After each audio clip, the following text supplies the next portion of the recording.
Okay, so Be'ezras Hashem, we are continuing with our weekly series of shirim on the Heilige Mitteler Rebbe's Shaar HaYichud, with a parish from Rabbeinu Hillel Miparich, Zchus Yogan Aleinu, on the Osios that there's a biur on. And the Mitteler Rebbe is we're going to pick up with the Mitteler Rebbe where we left off after Osiyat Aleph, of really describing the tamsits and the quintessential way in which we can speed up the system of histalshelus in terms of hisbonenus from the top to the bottom, from the bottom to the top. And all of there's really no justice in trying to repeat or convey a summary of those chapters, because then we won't get to the next chapter.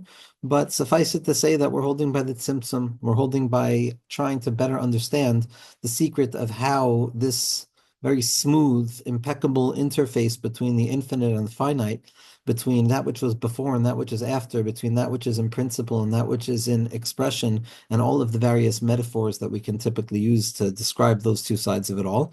It's all possible by way of the Tzimtzum. The Tzimtzum is the way in which HaKadosh Baruch Hu conceals and reveals himself simultaneously, conceals his essential presence so that we have some capability of grasping something. He removes his infinite light.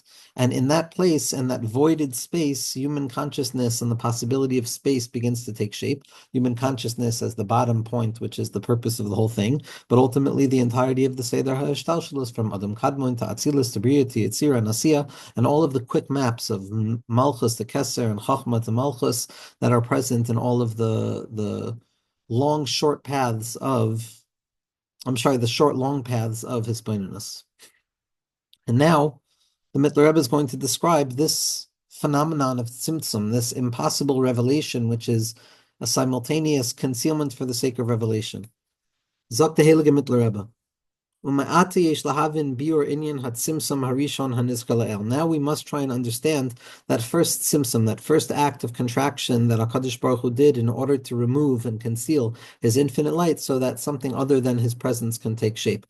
And as well as understanding the tzimtzum, whenever we're understanding the tzimtzum, we also have to understand the secret of the reshimu. When there was a tzimtzum, the tzimtzum was not absolute to the degree that there was a voided space left, God forbid, but rather the voided space was that which was revealed through the Tzimtzum. The Tzimtzum is the concealment of the infinitude and the revelation of the trace of the infinite. And in the trace of the infinite, we find a condensed and concealed form of the infinite in more potent expression. And it's specifically that Rishimu that we have the capacity of being Doresh and searching out and maintaining the belief that everything is present, even though it seems to be gone, that teaches us that Tzimtzum is not Kipshuto. So we have to understand that Tzimtzum, we also have to understand the trace of infinite light that remained in that vacant space after the Tzimtzum. Hagam sheyadua liyoidim harei yesh baze pratim rabim v'tzarech laham mikadas behem yoter. Even though the concept of tzimtzum is very well known, and even though the concept of tzimtzum is known to those who know, nevertheless, there are so many different particular expressions of tzimtzum, as Eli Rubin Shlita points out in his beautiful, beautiful new book and sefer about the history of tzimtzum. A person has to really spend a lot of time contemplating each and every particular expression of tzimtzum with more intensity, it sounds, than other topics. Bioter. Why? Because it's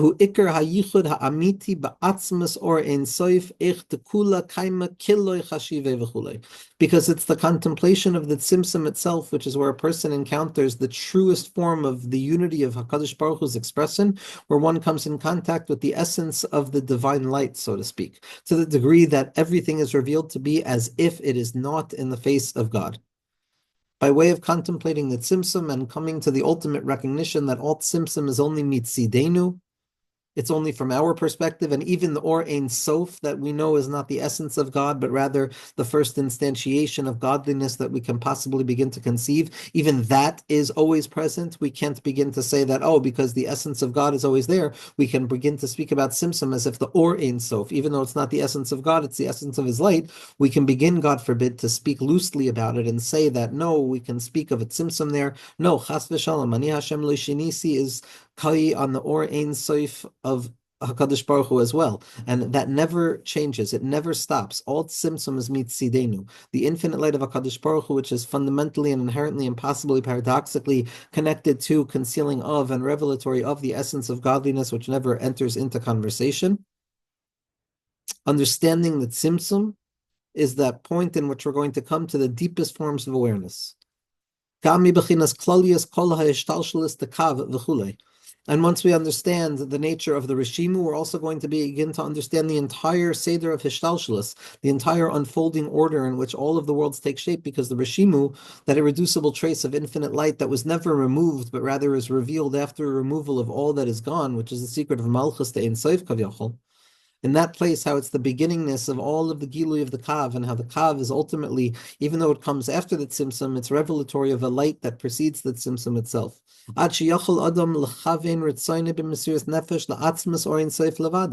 The reason we have to understand all of the mechanisms and the mechanics of Tzimtzum, and understanding Tzimtzum in a Kipshuto on each and every level by way of abstraction up the number line of Tzimtzum. Once we do that, once we cut away at all of the concealments, we can come to that place where we can actually direct the intentionality of our hearts in Mesiras Nefesh to the essence of the divine light, to the infinite light that is revealed in all places, and to Him and Him alone. It's only by way of understanding the Tzimtzumim that we can be mamtik all of the Tzimtzumim. And by being mamtik all of the Tzimtzumim, we come to that direct line of connectivity. L'chavein ritzonenu b'mesiras nefesh. Why mesiras nefesh? Because mesiras nefesh is the nekuda of the Yechidah Sheben Nefesh. And it's in that place, in that Pintel Yid, in that nekuda HaYichud, in the Malchus of Keser of Malchus, in the Emunah that we have for the mesiras nefesh, for our Emunah, in that place, each and every Yid is a tzaddik gamor, and each and every Yid has the ability of being megala kvod shamayim in a way that no other person in the history of experience or existence can or ever will be able to do. As the pasuk says, Atu Hashem levadecha. It's you, HaKadosh Baruch Hu, only you. That can only come about by way of undoing the Tzimtzumim, and undoing the Tzimtzumim can only come about by way of contemplation of the Tzimtzumim. V'zehu HaMelech HaMroimem Levado, and this is the secret of the Melech that is ascendant on his own in absolute and fundamental isolation, not a loneliness that is dependent upon a social isolation, so to say, where there's a certain level to level, but those levels are different. It's not an Ein Doime, it's an Ein Aruch. There's absolutely no point of reference in which finite reality can begin to grasp the absolute infinitude of it all. We come to recognize that Hamelech Hamroimim Levado, it's the Bechin of Malchus to Ein Sof. It's the first instantiation of HaKadosh Baruch Hu's engraving, the engravings of possibility, and the secret of the Malchus to Ein Sof Shelifnei HaTzimtzum, the engravings and the Shaar b'koyach, and the making space that takes shape to and gives birth to the Tzimtzum that comes afterwards. Shemisnase Game Mois Oilam da Adam Kadmon. This level of pre the Tzimtzum, which is the beginningness of Tzimtzum within the Or Ein Sof Kavyachol, not Atzmusi Yisbarach Chas v'Shalom, but Mitzidenu, it seems that the Tzimtzum is in the Or Ein Sof Kavyachol, even that's not Kipshuto.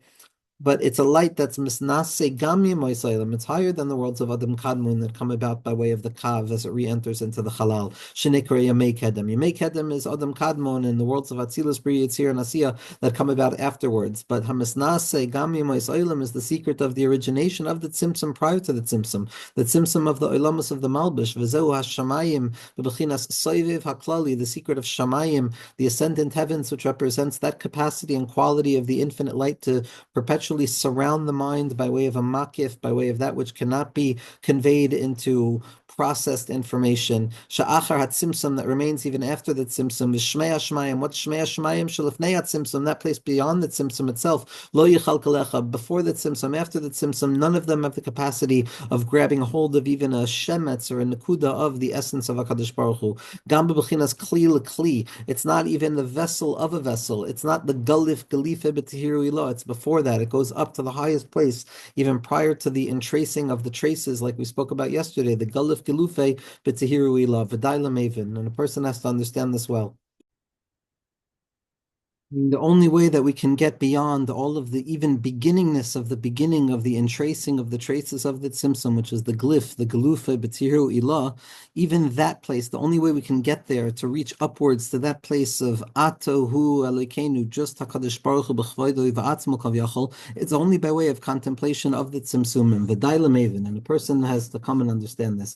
Kumoisha Kosov, and this level of dveikus, this level of abstraction from Tzimtzum to Tzimtzum to Tzimtzum, up beyond the first Tzimtzum, up through the Rishimu, which we thought was the highest, back into the Tzimtzum Harishon, and then above that into the Tzimtzum, even before the Tzimtzum Harishon, which is the Hiskalus of Malchus de Ensoif Kavyachol, and even then it goes back to the glyph, and it goes back to that original entracing B'koyach, like we spoke about on all of the gradational levels of Yachid, Echad, and Kadmon, and how all of these things are beginning to take shape within that process of the Yechilas Kavyachol of HaKadosh Baruch Hu on the level of Yachid to be Miskala by way of Echad and Kadmon, which is the beginning of the Seder Hashtalshalos prior to any revelation, which is the place of everything is Batul, Tachlis Abitul, even prior to the possibility of differentiation, like all of the potency of the self prior to expression, and then the slow and steady congealment and the process of Tzimtzum that reveals that potential into actuality. It's reaching back beyond that to the secret of Amcha, of mi liba shamayim. Of mi liba shamayim, meaning I don't want shamayim. It's not enough to be in shamayim. It's not enough to be in shamayim. Shu gam b'chinas soivev haklali. Shamayim is the soivev haklali. Shalifnei hatzimtzum. Shenikre shmei hashamayim, like we said. And this is the darga of mi liba shamayim, meaning I don't need anything from shamayim. I don't want the soivev haklali. I don't want shmei shamayim. It's amcha loy chafatzti ba'aretz. I don't want the kav and the chut and the bechina of the memalakalam. And I want directly to HaKadosh Baruch Hu. It's like the Balatanya Schusi Yagan Aleinu when he said, I don't want olam hazeh. I don't want olam haba. I don't want the light of Gan Eden. I just want you, HaKadosh Baruch Hu. It's that place of running all the way up, back beyond the possibility of Tzimtzum. V'hine yesh kama ufanim b'mishalim shaynim lahaskil bir inyan hatzimtzum hanikra makum panui ki yadua lema'ayan. So there are a number of ways, a number of metaphors, categories of metaphors and thought processes that we can use to describe in a clear way the concept of tzimtzum that ultimately results in the makom panui, in the space of vacancy or the vacant space, as is known to those who spend time paying attention to these ideas. V'klaluso oila b'sagnon echad. But ultimately, all of them together are really speaking in a singular language. V'hu kedei l'sheyuchal lihios or ein sof b'b'chinas hashpa'a b'tzimtzum b'b'chinas kav hutztrach l'tzamsem atzmus oiroi sheyishar b'he'elem b'atzmuso v'chulei v'lo ya'ir kula rak epes ketsehu bilvad kedei sheyiyeh achar kach hamshachas ha'or b'dilug ha'erach. That the secret of Tzimtzum is that when the infinite light of HaKadosh Baruch Hu began to desire to reveal itself, so to speak, so there had to be a constriction, a Tzimtzum, and then eventually a re-entrance of a kav, a measured ray of infinite light back into that empty space, which draws down the light of his essential light that should remain there. So all of the original light of HaKadosh Baruch Hu goes back into its essence, so to speak. It contracts itself to the sides, leaving a vacant space in the middle, but it prevents itself from shining the intensification of its light. There's a tzimtzum on the or. It's not a removal of the presence, God forbid. It's a tzimtzum on the or. The light is there. It's just not being shown. It's only being shown and revealed, but epitz katsehu, in the slightest edge of its possible expression, so that afterwards there can be an actual process of the revelation of or by way of a skipping of levels. Dilug ha'erchen. There is no point in which the infinite light of HaKadosh Baruch Hu can rest itself within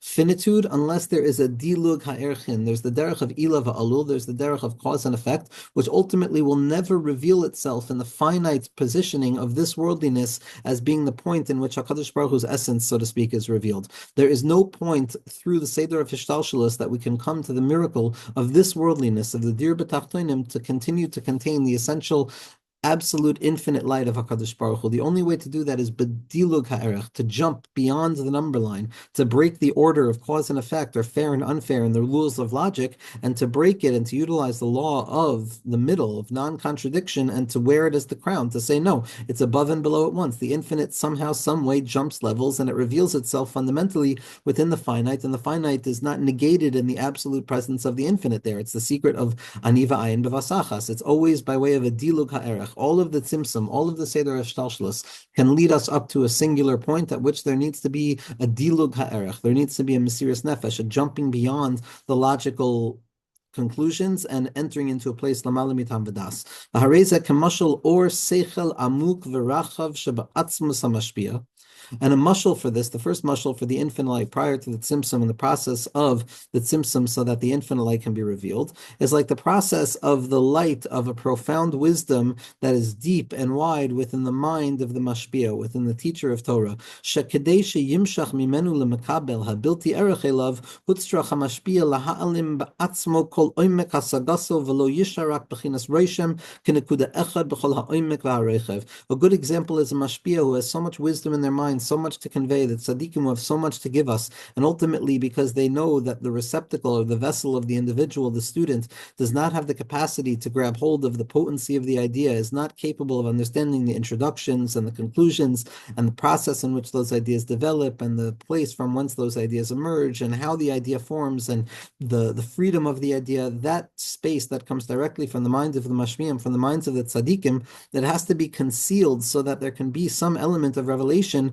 to the Talmud. Otherwise, it would be inundating. Otherwise, the light of the mind would be too much. So in order for the makabel, who is not capable of receiving the intensity of that wisdom on its own, the mashpia has to conceal himself. He doesn't remove his mind. The mashpia moves the mind to the back, creates a space, creates a halal hapanui, so that the insight necessary can come in and come down to the Talmud. But ultimately, it's not the absencing of the potency of the mind, it's a utilization of the potency of the mind, to the degree that every ounce of the mind is now folding back in on itself to create the barriers of tzimtzum, to prevent the flow of thought, to overwhelm the thinker and the student who's trying to receive from the thinker themselves. So the secret of tzimtzum is the he'elem ba'atzmo. He conceals the wisdom within himself, the depth of their wisdom and the depth of their grasp, and nothing remains other than the quintessential drop of insight that somehow, some way contains a fractalized essential excretion of that original whole. It's the bechina of the roishem, nekuda aleph, the bas ayin, mikol oimek v'harechev. All that remains is the singular dot that rests in the middle, the even hashasiya, the potency, the potentification of all things in that point where all of the gevuros are unified together. The act of tzimtzum coalesces all things together into a tightly packed, tiny, tiny infinitesimal point. It's happening when the infinite light recedes back to the sides. It creates the hiskabrus hakoyach, so that the mind becomes the walls of the tzimtzum kavyachol in the mushal, and then the innermost dot is the bas ayin, which is the condensing and collection of all of those various drops of blackness, which represent the innermost point, coalescing together to create the point, the ikr, which is the secret of Evan Hashasiya and the Makam of the Beis HaMikdash, and Mibein Shnei Akruvim, which is the Nekuda of Malchus and Keser. Now, the Mitteler Rebbe goes to explain exactly what's happening in this metaphor and how this metaphor serves as a valid metaphor, to the degree that metaphors are valid, for the process in which the infinite light conceals its essential strength so as to reveal a quintessential drop of itself, so to speak, so that the rest of being can take shape in order that the light can be drawn even further down, and then to be returned even further back up ad infinitum. It's not that the mind of the individual has departed completely and that the mashpia has lost the capacity to understand. Shekola oimek v'harechev v'apilpul yeshno b'sichlo rakshu nichla lefi sha'a behelem atzmusa b'sha'a sha'omer hadin derech kitzer. But rather, it's like the individual who teaches something b'derech katzer, which is what the Mitteler Rebbe has been doing all along in the Sefer, teaching us the derech derech arucha shikitzera, the entirety of Seder Shtalshlis, planted into the ketziras hadavarim of these quick ways of thinking about the beginning and the end in Malchus and Keser. That what's happening is that it's not that the wisdom departs, but rather in that moment, all of the depth and width and all of the intensification of the mind that exists within the potency of the seichel is included within that particular point that is under discussion at this point, meaning it means that all of the potency that was there is now congealed into the innermost point, both by the externalization of it, the soivev, and the pnimi of it. Umiyad kesheshishilu yarchiv hadavar. But it's clear, even if the person is explaining something in a very quick way, that the elongation of the wisdom is not absent, because if there's an explanation that's asked for, the thinker has the capacity of entering into an elongated explanation as well. So clearly, even in the time of that quick summary, included within the summary is the elongation of all of the information. But because the mashpia understands that I can convey this piece of wisdom by way of tzimtzum, by way of just giving the Roshei Prakut, Psukim, or the beginning of the idea, so then the mashpia also conceals it within their mind because it's the student's capacity to understand the nature of those ideas. But it's not that all of the ideas and the elongation is gone. It's rather enfolded into that point of wisdom itself, because that's going to be in accordance with the makabel. ומה שנשאר כמו נקודה הוא בדרך קצרה, אין זה צמצום גמר ואמיתי, כמו המצמצם ומעלים לגמרי, שנחזר למקבל לגמרי. It's not like everything else is removed in an actualized way because the mashpia begins to teach by way of quickness and speed. It's not that all of the other information is missing from the receiver of the information as if it was mitzumsum and gone. Ela ha'inyan hu shekoil derech katzer zeh kol ha'arichos v'lo chaser davar v'chatzi davar. That it's not missing anything. Tzimtzum is an enfolding. All of the potency, all of the intensification gets folded into this tiny innermost intensified point of emergence, and that's the secret of the inner nakuda of malchus the ein sof kavyachol. Like things like kamosha kalul bedin hakatzer shebemishnayos kol ha'arichos hapilpul shel begemara. Just like we can abstract ourselves back to the Mishnah and realize how all of the elongation and the details upon details that are extended and unfolded within the Gemara can be enfolded back into the Mishnah by way of kind of a fractalized imprint and a DNA of it prior to the elongation of it. וכמו שלא נעלם ליודע כל הפלפול גם בשעה ששיינה לעצמו דרך קיצר.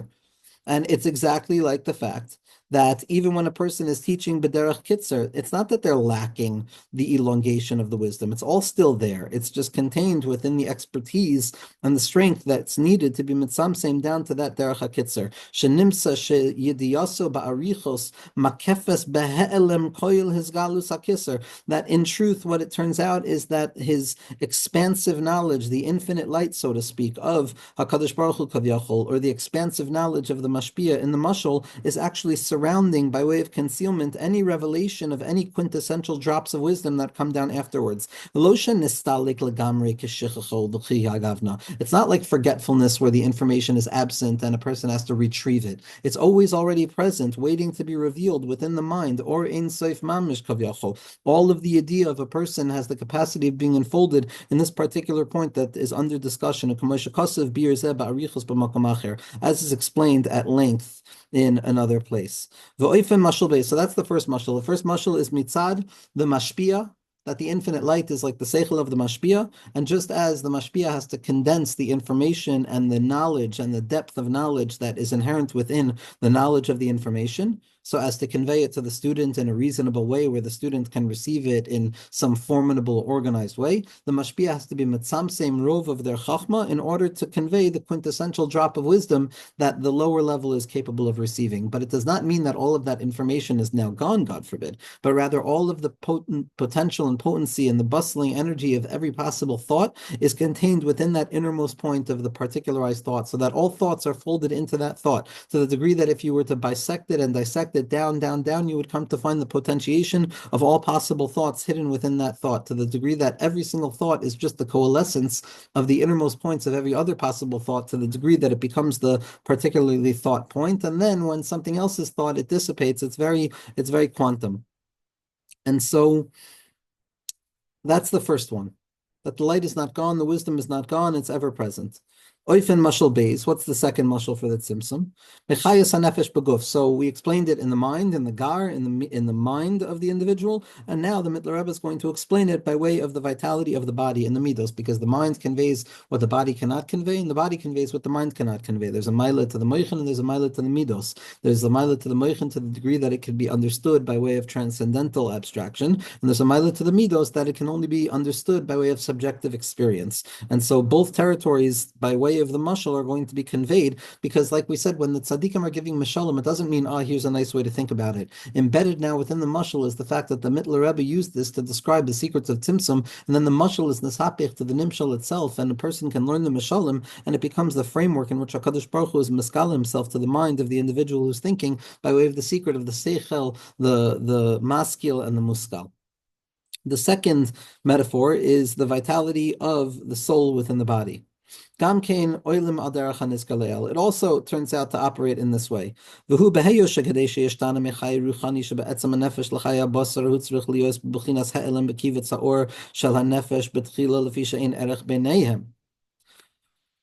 the pella? Maflilasos. What's the pella that HaKadosh Baruch Hu performs at every moment? That he allows there to be hiskashrus between ruchnius and gashmius, as the Ramah brings down in his commentary on the Shulchan Aruch, where he describes the maflilasos of Asher Yatzar, that there's a hiskashrus of Ruchani and Gashmi, and we understand that anytime that there's two oppositional territories that are opposite from one another, especially like spirituality and physicality, Gashmius and Ruchnius, the only point and bridge at which points those boundaries are going to open themselves up to reveal the smooth kind of interconnectivity between the two of them is when we can uncover the secret of the Mamutza, the middle path that mines the territory of the middle line so that it occupies in both places. The middle line is always subject to that, and it's always subject to this, whether we're looking at it by way of kind of a vertical process, so the lowest part of the higher level becomes the highest part of the lower level. If we're looking at it from a horizontal process, then the left of the right side begins to connect to the right of the middle, and the left of the middle connects to the right of the left, and then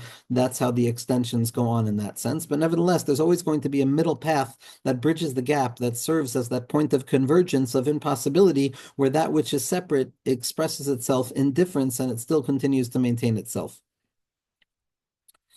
So there has to be an in-between. There has to be an etzem. There has to be an essence at which point the ruchnius congeals and condenses and calcifies itself and becomes something that's physical, something that becomes subject to being part and parcel of the body, the lived sense of imagination. The nefesh needs to condense itself, conceal itself, be mitzamtzem itself in the beginning, because the body is not subject to the territory of the soul, and therefore if the soul were to reveal itself in its full potency, the body would be incapable of receiving it. But nevertheless, the nefesh, the vitality of the self, that spiritual sense of a bodily sense, is moved by every element of the guf. Gam or hagashmius hachayis tischaber v'nikshar el or atzmusa haruchani kesmicha hagashmi shenekasher b'koyach hasameach haruchani. Nevertheless, even though the potency of the vitality of the self is not expressed in full strength at every moment because it would overwhelm the body, and the sensual experience of the felt experience within the body is only felt in particularly points at one point or another, nevertheless, at any given time that a person begins to orient another part of their body, they find suddenly that, the nefesh is there to be found immediately without delay. So what was it? When my hand was moving, what was happening with my leg? Was my leg subject to vitalization or was it not? It turns out that the moment that I moved my leg, Baruch Hashem, I'm able to reveal that vitalization was always ever present everywhere, just waiting to be revealed. That's the secret of Tzimtzum, that the vitality condenses itself into one particular place in which the body is expressing itself, but nevertheless it remains equally distributed across the body at every moment, and nothing is ever missing.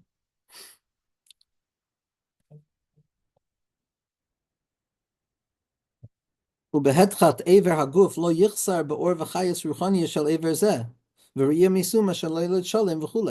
the proof of the fact is that you can affect one part of the body and the nefesh is not going to be lacking, but the nefesh is found in every part of the body, as is proven by the fact that somebody who is struggling with a particular disability does not convey that same disability directly on to their child, that the chaser is not molid chaser. It just means that the vitality, it's not that it's gone, it's just concealed, it's ever present, but it's unrevealed. But it's always there, present, ever present, in a form of a trace that's engraved underneath all perceivable reality. V'nikra tselem ish. It's referred to as the general shape of the individual, the spiritual shape, that in between the nefesh and the guf, which is the very delicate path of imagination. It's like we described above in the first mashal of the mashpia and their mind, is that the idea is behe'elem, the potency is there. It's there, it's just not expressed. So too here, the movement and the sensual capacity of the movement of the self, which is the ruchnius of the individual, is ever present and ever open to every possibility in the movement of gashmius behitztamstus be'atzmuso, as it condenses itself and congeals itself into particular places. But nevertheless, every movement down here is still fundamentally reflective of and connected to every ounce of movement up there. There's many other mishalim that we can use, like the emergence of particular forms of thought from within the general shape of thinking, just as we saw with HaKadosh Baruch Hu Kavyachol dividing up and creating that possibility of space, being Mashayar, estimating how much space it would take to create the world Kavyachol.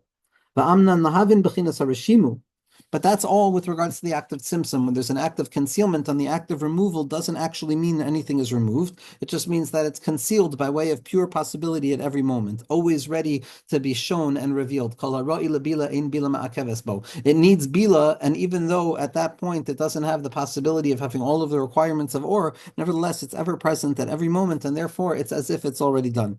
Amnan, in order to understand the secret of the Rishimu, the irreducible trace of infinitude that remains after the Tzimtzum, and Adarabah, it can only be revealed through the Tzimtzum itself. The aspect hints to the fact that there's a bechina of histalkus behe'elem, that HaKadosh Baruch Hu removes himself, kavyachol, in the inner interiority of his presence, v'lo nishar mihakol rak roishem, and all that remains is an irreducible trace, a residual mark. What's the mashal here? V'muvan yoter me'inyanim meshalem acherim. Now, this will be better understood by way of other mishalim. And now the Mitteler Rebbe is going to give 3 mishalim by which the Rishimu can be understood. 2 mishalim for the Tzimtzum, which is the mind of the mashpia and the process of hashpa'ah, and the vitality of the body as it expresses itself in various parts of the body. And the Roishem, the irreducible trace that remains at every present moment, and the secret that even though it appears gone, nevertheless there's an irreducible trace that contains all, that's going to be understood by way of 3 metaphors. There's going to be the secret of the original plan of an artist. There's going to be the engraving of letters. There's going to be the potential of potential, the prior strength prior to the division of strength. And then the 4th level is going to be memory. Zak the Heilige Mitteler Rebbe. There's other metaphors to understand the secret of the Roshim.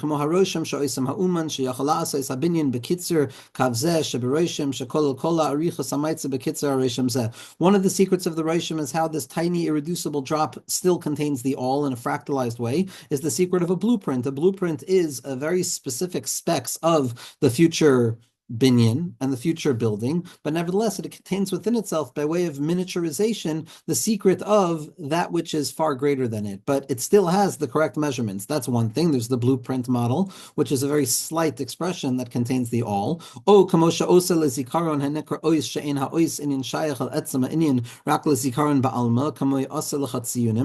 like we see in the Gemara very often, asulachem simanim, that the sachadash va'achav, or finding mnemonic devices that don't really have anything to do with the subject matter under discussion, but nevertheless are engravings and traces that we create for ourselves, mnemonic devices, that when I conceive of that mnemonic device, suddenly my mind gains access to the entirety of the idea. That's the secret of the Roshim. It looks like a singular trace, but nevertheless it contains the all. In this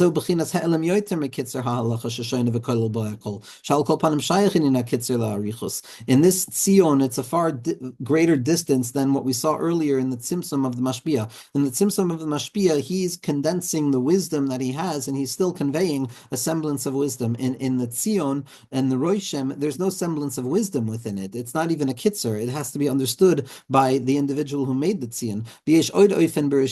And there's a third way of understanding this irreducible trace of the infinite light, that hints to the absence that the Roishem experiences, and the fact that in spite of the fact that it's still reflective of the indelible mark of infinitude that is retained within the infinite trace of it all, nevertheless, there are levels of concealment that can be found in this worldly experience where we tend to forget that.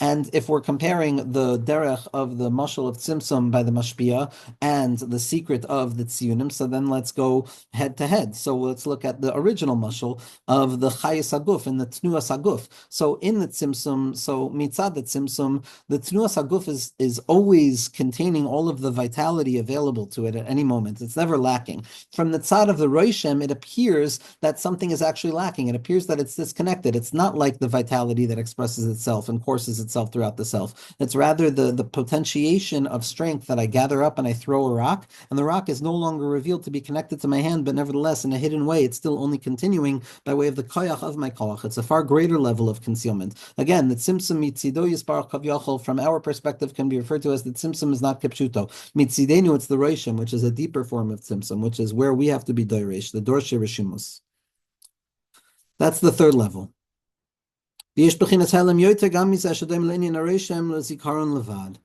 And then there's memory, which appears to be tchiyas hamesa. Memory can emerge out of any place, and it feels that the thing has died. It's no longer a present thought, and it's gone away. It's absolutely absent. But then memory reminds me that it's still hidden in that place. Vukama harom is biyader le'eza seichel amuk biyoter shenivdal tnu agashmi me'aseichel ruchani. It's like someone who's hinting to a profound idea with movements of their hands, that the hand is so far removed from that secret wisdom. But nevertheless, a person who understands that wisdom can understand through daila chakima biramiza the hint that's being hinted to. And then there's lower and lower gradations of concealment, which is the act of writing, which is something that is fully removed, and yet it has the capacity of containing the all. All of these are the secret of the Rishimu, as is explained elsewhere by Arichus. Everything is going to one place.